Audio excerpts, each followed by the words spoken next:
வணக்கம் நேயர்களே, ஸ்ரீ குபேரன் டிவி நேயர்கள் லட்சுமி அன்பு வணக்கங்கள். இப்போ நம்ம பார்க்க போது வார ராசி பலன் 28ஆம் தேதியிலேருந்து 4ஆம் தேதி வரை எப்படி இருக்க போகுது. தனுசு ராசி. தனுசு ராசி உங்களது ராசி 3ல் வக்கரம். 3ல் வக்கரம் வந்து உங்கள் முயற்சிகளில் வந்து கொஞ்சம் ஸ்லோ டவுனாக இருப்பீங்க. சில நேரங்களில் வந்து விஷயம் கை கொடுக்குற மாதிரி இருக்கும்போதும் சில தேவையில்லாத பிடிவாதங்களால் நீங்களே வந்து ஸ்டாப் பண்ணுறதுக்கான வாய்ப்புலாம் இருக்குது. அதனால் கொஞ்சம் ஜாக்கிரதையாக இருங்க.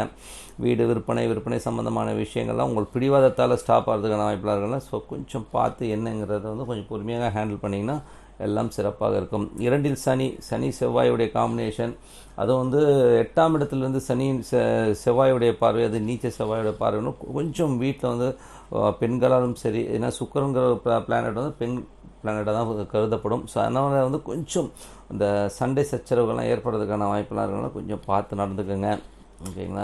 ஏன்னா வந்து அந்த மாதிரி சூழ்நிலைகள் இருக்குது. 12 மற்றும் உங்களுக்கு 7ஆம் அதிபதி குடும்பத்தில் வந்து பெண்களாலும் மனைவி உங்களால் வந்து ஒரு கூட்டாக எல்லாருமே சேர்ந்து சண்டை போடுறதுக்கான வாய்ப்பு இருக்குன்னா கொஞ்சம் பார்த்து நடந்துக்குங்க. ஏன்னா வந்து 12ஆம் அதிபதி நீச்சமாக இருக்கிறனால வந்து அந்த மாதிரி சூழ்நிலைகள் வரும். ஸோ அதனால் அதெல்லாம் வந்து கொஞ்சம் கவனமாக இருக்கணும். குழந்தைகளாலும் வந்து சின்ன சின்ன பிரச்சனைகள் வரும், அவமானங்கள் வர்றதுக்கான வாய்ப்பு இல்லை. குழந்தைகள் விஷயத்துலையும் கொஞ்சம் கவனமாக இருக்கணும். ஐயோ என்னென்ன இவ்வளோ பிரச்சனை சொல்லிக்கல, இதெல்லாம் கோர்வையாக வருது, அதனால தான் சொல்லும். ஸோ 3ஆம் அதிபதி வந்து 3ஆம் இடத்துல வந்து ராசியாதிபதி வக்கரமாகும்போது சில இடங்களில் வந்து கம்யூனிகேஷன் வந்து பிடிவாதமாக பேசுகிறது, எடுத்துரிஞ்சு பேசுகிறது தவிர்க்க முடியாது. கொஞ்சம் பார்த்து பொறுமையாக ஹேண்டில் பண்ணுங்கள். 2ல் வந்து சனி வக்கரமாக இருக்கனால வந்து கொஞ்சம் அந்த சொத்துக்கள் விஷயங்கள் எல்லாம் வந்து ரொம்ப ஸ்ட்ரிக்டாக பேசுவீங்க, தூக்கி எறிஞ்சு பேசுறதுக்கான வாய்ப்பெல்லாம் இருக்கனால அதெல்லாம் கொஞ்சம் கவனமாக பேசுறது ரொம்ப நல்லது. வீடு விற்பனை இந்த மாதிரி விஷயங்கள்லாம் வந்து கண்டிப்பாக உங்களுக்கு வந்து அந்த வாய்ப்புகள்லாம் வரும். அது தேவையில்லாத ஈகோவில் விட்டுறாதீங்க. கொஞ்சம் பொறுமையாக ஹேண்டில் பண்ணி, இல்லை நீங்கள் பேசுகிற இன்னொருத்தரை வச்சு பேசி இப்போதைக்கு வந்து சுமூகமாக பார்த்துக்கிறது ரொம்ப நல்லது. 5ஆம் அதிபதி. ஸோ 5ஆம் அதிபதி வந்து உங்களுக்கு குழந்தைகள் விஷயங்கள் ரொம்ப கவனமாக இருக்கணும். ஏன்னா செவ்வாய் வந்து நீச்சமாக இருக்கனால, அதுவும் 8ல் இருக்கனால குழந்தைகளால் வந்து ஒரு தரக்குறை ஏற்படுறது, காதலால் அவமானம், ஸோ இந்த மாதிரி விஷயங்கள்லாம் ஏற்படுறதுக்கான வாய்ப்புலாம் இருக்கணும். கொஞ்சம் பார்த்து நடந்துக்கணும். 6ஆம் அதிபதி. ஸோ 6ஆம் அதிபதியான சுக்கிரன் வந்து உங்களுக்கு வந்து 8ல் மறையிறதுனால வேலை செய்கிற இடங்களில் ரொம்ப கவனமாக இருக்கணும். வேலையில் வந்து செவ்வாய் வந்து நீச்ச கிரகத்தோடு இருக்கிறனால கொஞ்சம் வேலையில் செய்கிற இடங்களில் பெண்கள்கிட்ட பேசுகிறதோ, இல்லை நீங்களே பெண்ணாக இருந்தீங்கன்னா ஆண்கள்கிட்ட பேசும்போது கொஞ்சம் கவனமாக இருந்துக்குங்க. அதனால் நமக்கு ஒரு தகுதி குறை ஏற்படும். அந்த லவ் ப்ரொபோசல் இந்த மாதிரி விஷயங்கள்லாம் வந்து இப்போதைக்கு தூக்கி ஓரமாக வச்சுறது நல்லது. ஸோ இந்த மாதிரி விஷயங்கள் கவனமாக இருக்கணும். மற்றபடி வந்து பார்த்தோம்னா உங்களுக்கு 7ஆம் அதிபதி புதன் 6ல் இருக்கனால கொஞ்சம் ஒரு சில விஷயங்கள் வந்து நிறைய எக்ஸ்பெக்டேஷன்ஸ் ஒய்ஃப் கிட்ட இருந்தாலும் சில நேரங்கள் வந்து ஒய்ஃப் வந்து ரொம்ப சண்டை போடுவாங்க. கொஞ்சம் இந்த ஒரு வாரம் பொறுத்துக்கோங்க, அதுக்கப்புறம் எல்லாமே சரியாயிடும். ஸோ ஏன்னா வந்து இது வந்து ஒரு சிக்கலான சூழ்நிலை இருக்கிறதால அதை மாதிரி தான் இருக்குது.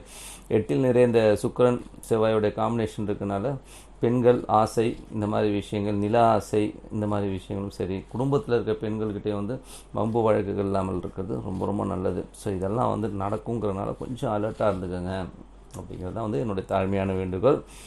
9ல் சூரியன். ஸோ 9ல் சூரியன் வந்து 7ல் இருக்கும்போது பார்த்திங்கன்னா மாமனார் சம்மந்தமான விஷயங்கள், அப்பா சம்மந்தமான விஷயங்கள் எல்லாம் வந்து நல்ல ஏற்றங்கள் இருந்தாலும் ஒரு சில நேரங்கள் வந்து நம்ம எக்ஸ்பெக்ட் பண்ண ஒரு 100%லேருந்து ஒரு 70% தான் ஓகே ஆகும்.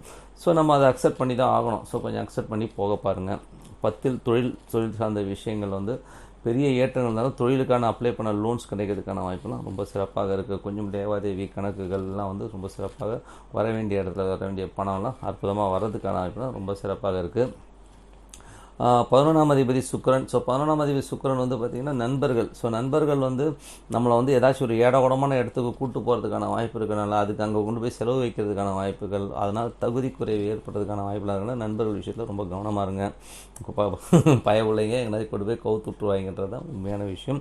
அதுவும் பெண் நண்பர்கள் கூப்பிட்டாங்கன்னா நீங்கள் விழுந்தடிச்சிட்டு போனீங்கன்னா ஆண்கள் அவமானப்படுவீங்க. ஸோ அந்த மாதிரி விஷயங்கள் நடப்பதற்கான வாய்ப்பு இருக்கனால கொஞ்சம் உஷாராக இருந்துக்கங்க. ஓகேங்களா? ஸோ மற்றபடி இந்த வாரம் என்ன விசேஷம் பார்ப்போம். 30ஆம் தேதி அன்றைக்கி சஷ்டி அன்றைக்கி முருகர் வழிபாடு, அதுவும் வந்து குழந்தை வர வேண்டி அந்த சஷ்டி விரத வழிபாடு பண்ணிங்கன்னா சிறப்பான பலன்களை பெறலாம். குழந்தை கண்டிப்பாக பிறக்குங்க. அது வந்து எப்படின்னா நீங்கள் வந்து அந்த வலிமையான பிரார்த்தனை, ஸோ அந்த பிரார்த்தனை தான் ரொம்ப மெயின். 2ஆம் தேதி அன்றைக்கி அஷ்டமி அன்றைக்கி காலபைரவர் பூஜை வந்து ரொம்ப சிறப்புங்க. ஸோ காலபைரவர் மனதார வேண்டிக்குங்க. காலபைரவருடைய வழிபாடு வந்து அதுவும் வந்து ராகு காலத்தில் பண்ணும்போது எதிரிகளை தகர்த்திருப்பார் காலபைரவர். ரொம்ப சிறப்பான பலன்கள், நல்ல விஷயங்கள் நடக்கும் சொல்லிட்டு உங்களிடம் விடைபெறுவது உங்கள் லட்சுமி நாராயணன். நன்றி, வணக்கம். ஸ்ரீ குபேரன் டிவியை பார்த்தமைக்கு நன்றிகள். மேலும் இது போன்ற தகவல்களை தெரிந்து கொள்ள ஸ்ரீ குபேரன் டிவியை சப்ஸ்கிரைப் செய்யுங்கள். மறக்காமல் பெல் ஐக்கானை கிளிக் செய்யுங்கள்.